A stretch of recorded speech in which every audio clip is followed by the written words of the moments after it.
কোথাও বেড়াতে যাবার আগে আমি যেটা প্যাকিং করি বাচ্চাদের জন্য খাবার।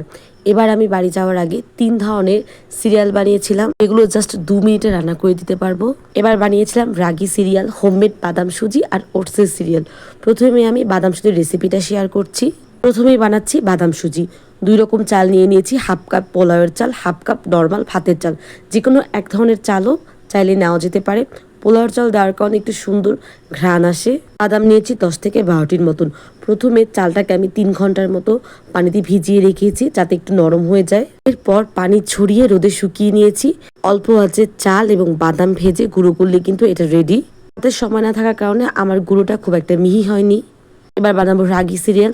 রাগি যে সুপারফুড এটা সবাই জানেন। রাগিতে আছে প্রচুর পরিমাণে আয়রন এবং ক্যালসিয়াম। আর নেব ১০ থেকে ১২টির মতো বাদাম, মিষ্টি কুমড়া, সূর্যমুখীর বীজ আর অল্প পরিমাণ তিসি। বাদামে আছে প্রচুর পরিমাণে প্রোটিন, বীজে আছে ওমেগা ৩, তিসিতে আছে প্রচুর পরিমাণে ফাইবার। সবকিছু কিন্তু আগে থেকে ধুয়ে শুকিয়ে নেওয়া, হালকা করে ভেজে আমি গুঁড়ো করে নিয়েছি। নর্মাল ফ্রিজের চেম্বারে ১০ থেকে ১২ দিন এটা কিন্তু ইজিলি ভালো থাকে। এবার ওটসের সিরিয়াল বানাবো যেটা দিয়ে এনার্জি বল এবং প্যানকেক দুটোই বানানো যাবে। হালকা পরিমাণ ওটস, কয়েকটা কাজু বাদাম, মিষ্টি কুমড়া, সূর্যমুখীর বীজ নিয়েছি। সব উপকরণগুলো হালকা করে ভেজে গ্রাইন্ডারে গুঁড়ো করে নিলেই কিন্তু এই সিরিয়ালটা রেডি। এটার সাথে খেজুর গুঁড়ো করে পিউরি করে অ্যাড করলেই কিন্তু এনার্জি বল বানানো যায়। এই গুঁড়োটার সাথে আমি কয়েকটা খেজুর ভালো করে ধুয়ে গ্রাইন্ডারে গ্রেট করে এনার্জি বল বানিয়ে নিয়েছি। এটার সাথে একটা ডিম অ্যাড করলে কিন্তু প্যানকেকও বানানো যায়।